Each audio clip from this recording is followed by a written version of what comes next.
Bueno, ahora vamos a abordar lo que viene siendo los sistemas de transporte, lo cual es relativamente simple y algunos otros aspectos igualmente de bacteriología. En primera instancia tenemos el transporte pasivo, que se divide a su vez en la difusión simple, el cual permite el paso de gases como lo es el oxígeno, el dióxido de carbono, el NH3, el agua o inclusive sustancias polares no ionizadas, los cuales permiten pasar fácilmente a través de los poros de la célula, por lo que no requieren energía. También tenemos el simporte, el cual consta de el transporte de dos sustratos involucrados en el mismo transportador hacia la misma o hacia el mismo sentido y van a ser regulados por el gradiente de concentración de protones, ¿de acuerdo?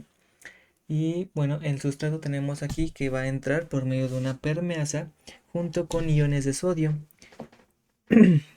que este puede llegar a ser reciclado por antiporte, es decir, que entra un sustrato y sale otro. También tenemos el transporte activo dirigido por ATP. Este generalmente está en las gram negativas y se da a través del uso de proteínas periplásmicas, que se le conoce como ATPasas de tráfico, encontradas justamente en ese espacio periplásmico. Y dichas enzimas van a captar el sustrato, que puede ser un oligosacárido, iones orgánicos o inorgánicos, aminoácidos, leucina, oligopéptidos, vitaminas, minerales, metales y sideróforos con hierro, ¿de acuerdo? El cual es un secuestrante del mismo. Y el hierro justamente es muy importante al momento del proceso de división por fisión binaria, ¿de acuerdo? También tenemos un tipo de transporte que es mediante la traslocación de grupos, el cual acopla o se acopla a la entrada de un sustrato con su modificación química por unión covalente con un grupo químico. Básicamente, lo que permite es que entre una gran cantidad de sustrato sin el gasto excedido de ATP, ya que tenemos que tener en cuenta que las bacterias, a diferencia de las células eucariotas, pues no presentan mitocondrias, entonces su producción de energía se ve sumamente limitada y si pueden ahorrar energía lo van a hacer. También tenemos otra parte que son los mesosomas. Los mesosomas, aquí hay que especificar que estos no van a ser estructuras bacterianas, simplemente van a ser invaginaciones de la membrana citoplasmática observable solamente en algunos momentos de la fisión binaria, ¿de acuerdo? Aquí van a ser los sitios donde se va a iniciar la división celular y se conforma por dos tipos de mesosomas: los tabiques transversales en crecimiento, que van a estar eh, formando la endospora, y las zonas cercanas al nucleoide, ¿de acuerdo? Que como dijimos va a ayudar al proceso de división por fisión binaria. Y pues una estructura que ya conocemos muy bien es la parte de los ribosomas, pues van a tener en principio la misma función que en la célula eucariota: la síntesis y maduración de proteínas a través de un RNA mensajero y un RNA de transferencia. Estos ribosomas se van a encontrar en el citoplasma y tienen un coeficiente de sedimentación de 70S, ¿de acuerdo? La S hace justamente referencia a este coeficiente de sedimentación, a diferencia de lo que ocurría en las células eucariotas, que poseen un coeficiente de sedimentación de 80S. ¿Por qué es relevante conocer esto?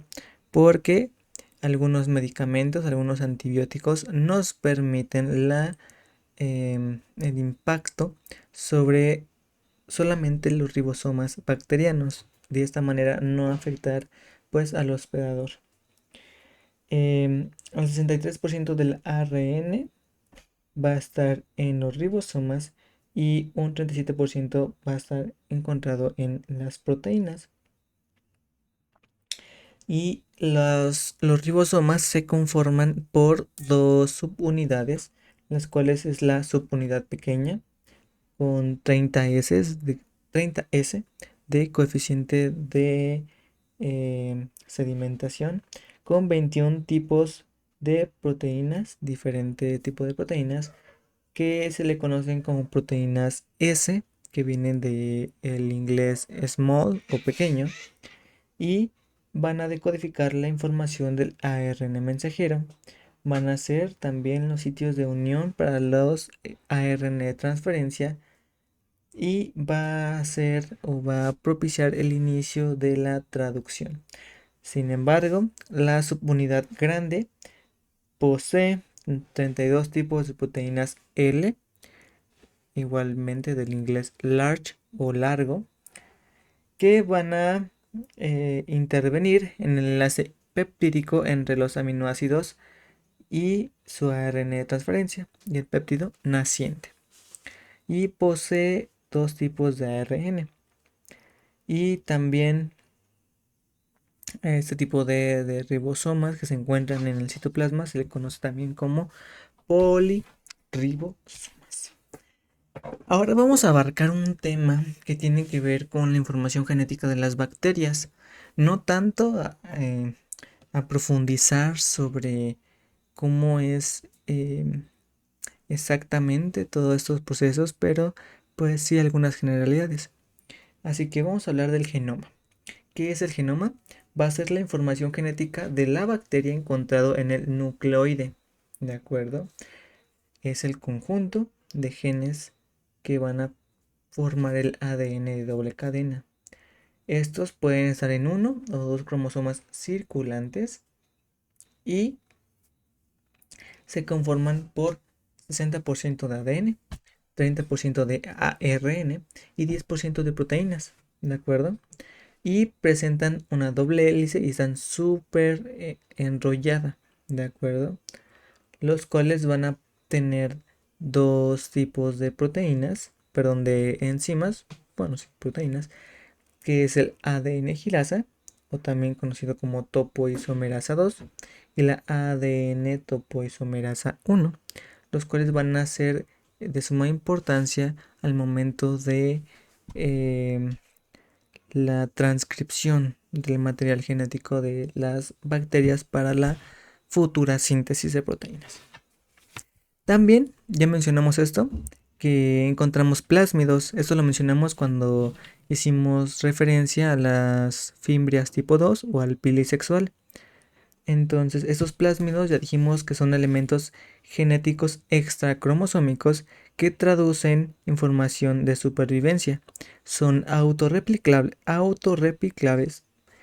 replicables y tienen ADN de doble cadena, que van a ser circulantes y van a estar cerrados covalentemente y súper enrollados. Además, tenemos los episomas, ya también los mencionamos cuando hicimos un poquito descripción de todo el fenómeno de la conjugación. Pues los episomas son plásmidos incorporados al cromosoma de la bacteria F-, que dan pie a la expresión, ¿de acuerdo? Tenemos también de diferentes tipos.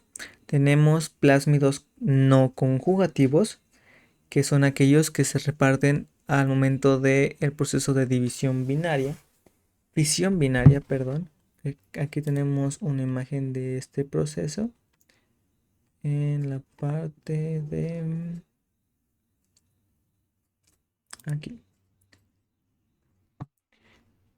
También tenemos los plásmidos conjugativos, los cuales lo que propician, o más bien son brindados a través de el pili sexual, de esta conjugación. De ahí su nombre. ¿Qué funciones tiene el plásmido? Pues tiene diferentes tipos de funciones. Tenemos el plásmido R. Estos plásmido R van a conferir resistencia a los antibióticos. Tenemos también de tipo mercurio, que brindan resistencia a metales pesados.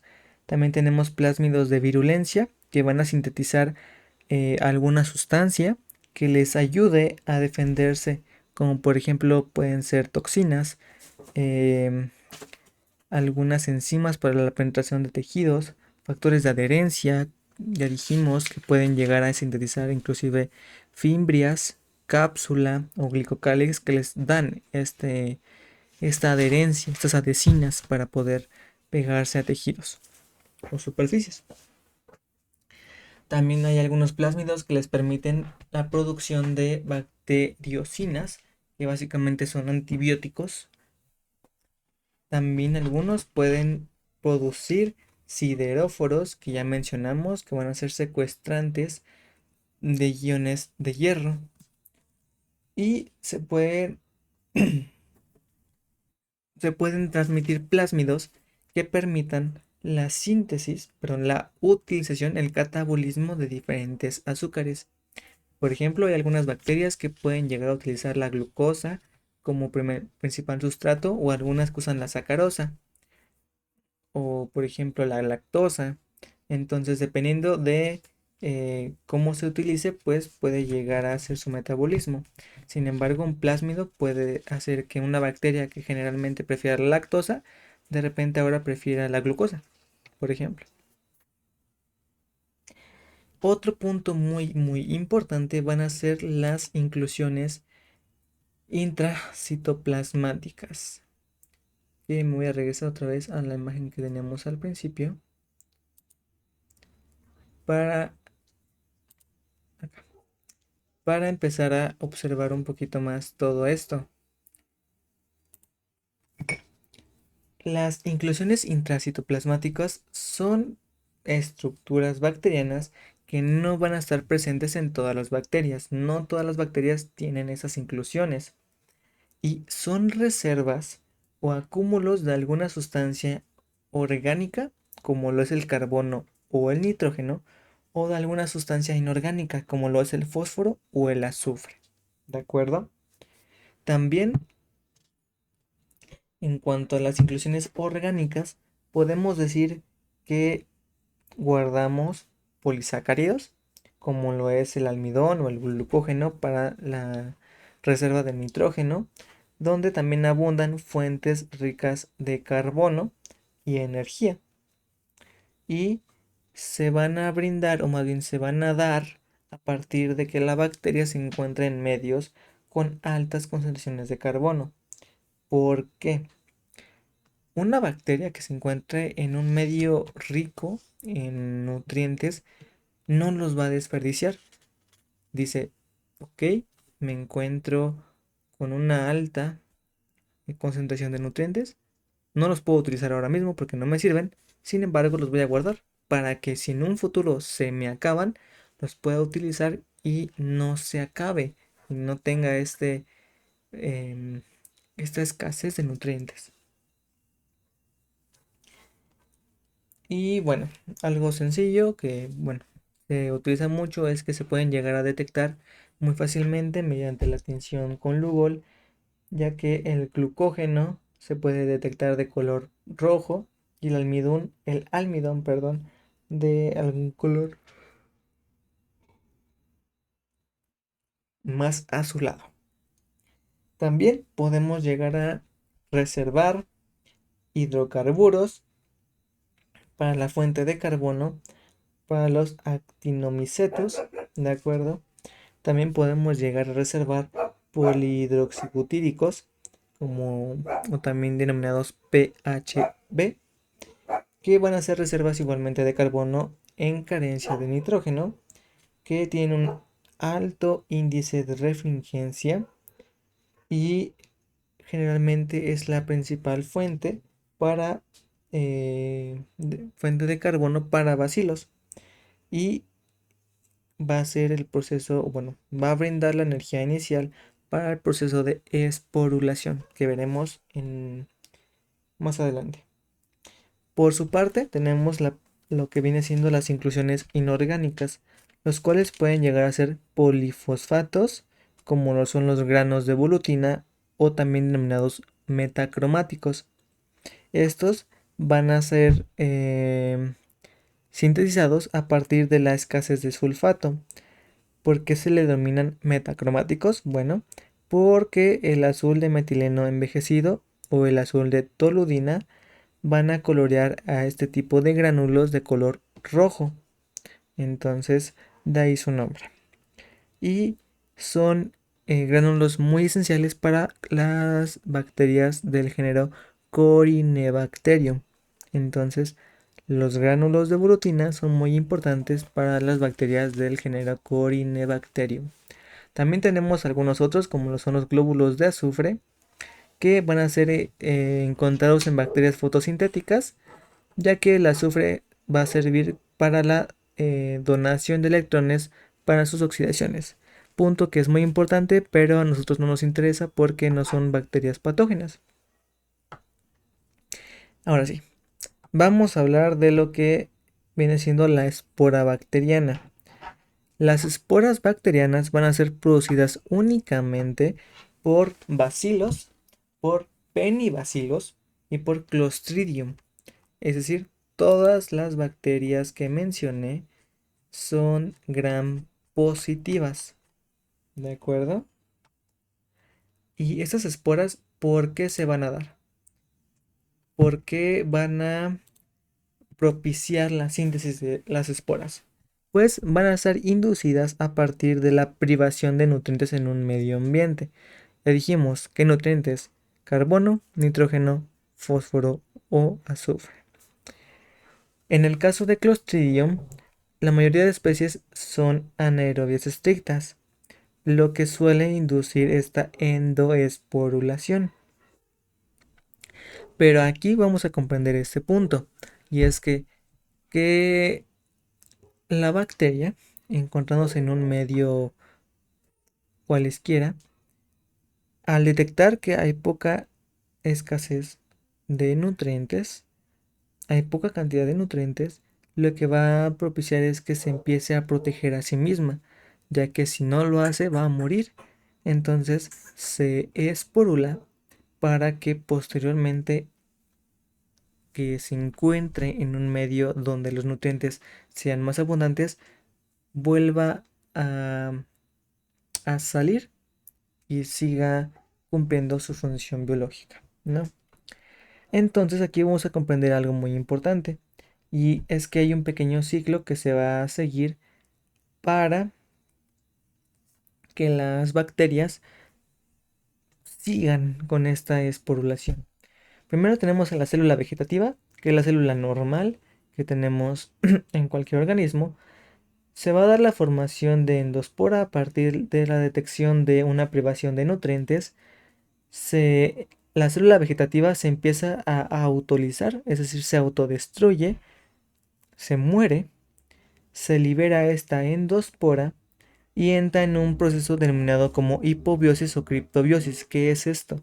Es una pequeña pausa metabólica que le permite a la bacteria sobrevivir un tiempo indefinido hasta encontrar condiciones favorables que le permitan salir o germinar, que es el siguiente paso.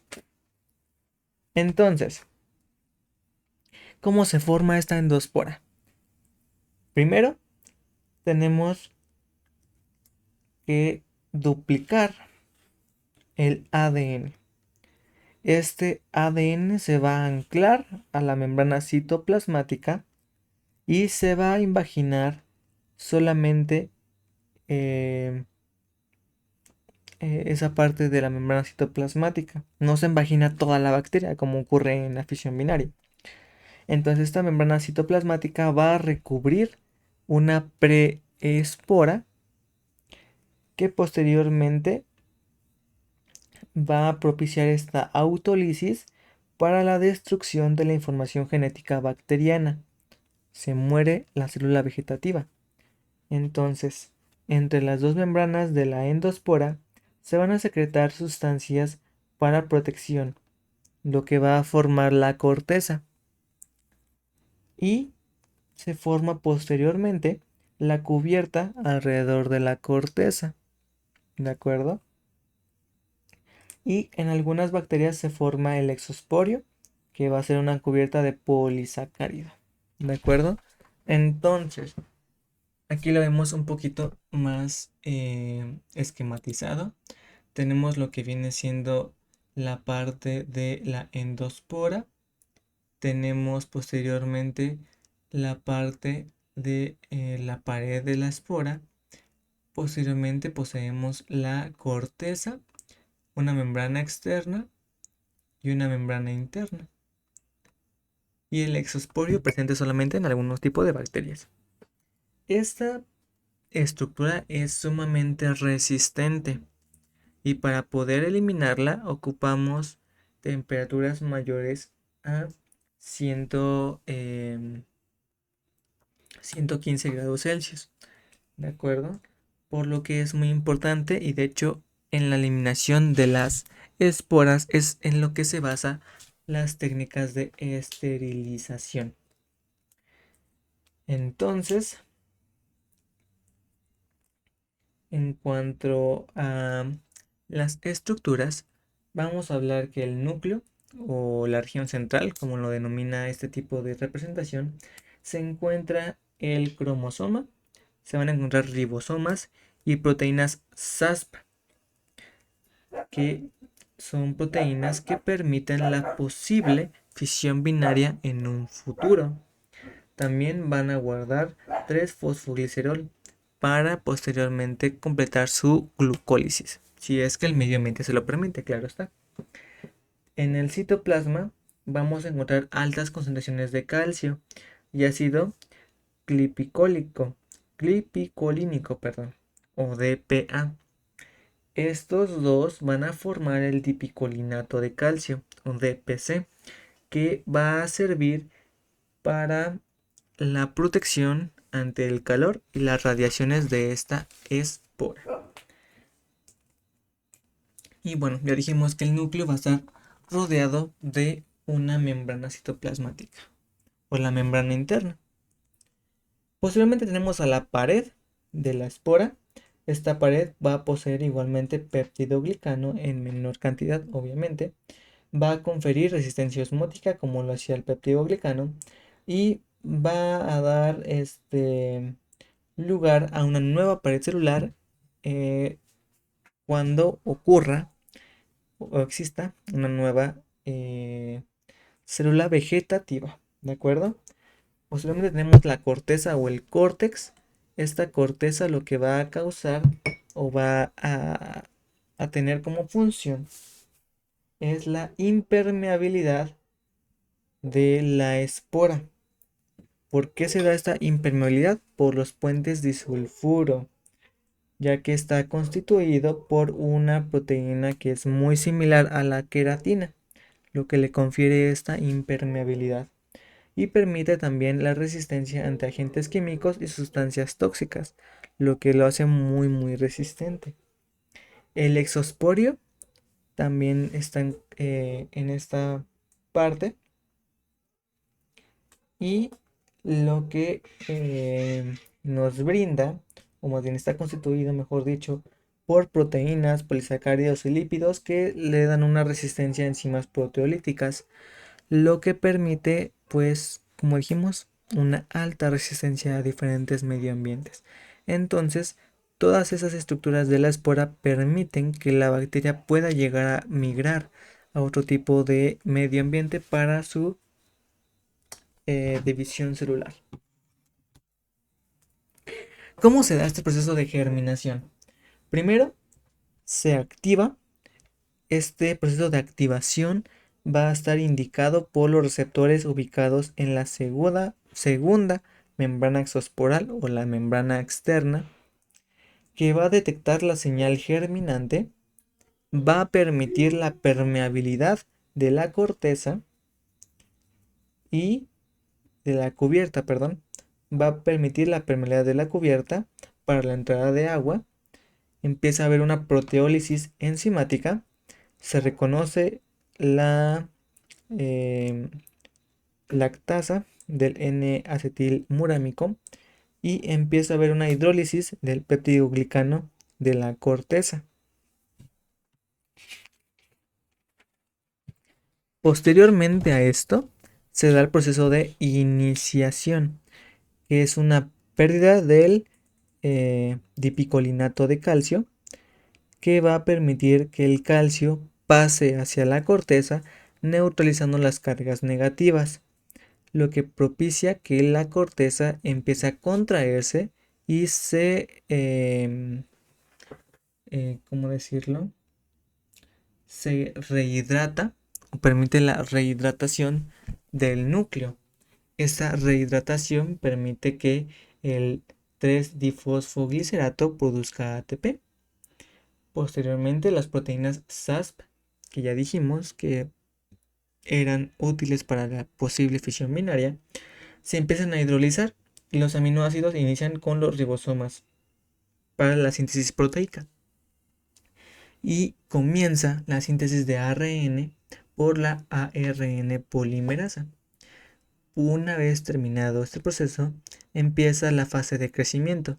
Se da síntesis de proteínas, síntesis de ADN, se crece más el núcleo, la pared de la espora forma la pared de la célula vegetativa y se rompe la cubierta y se libera la bacteria.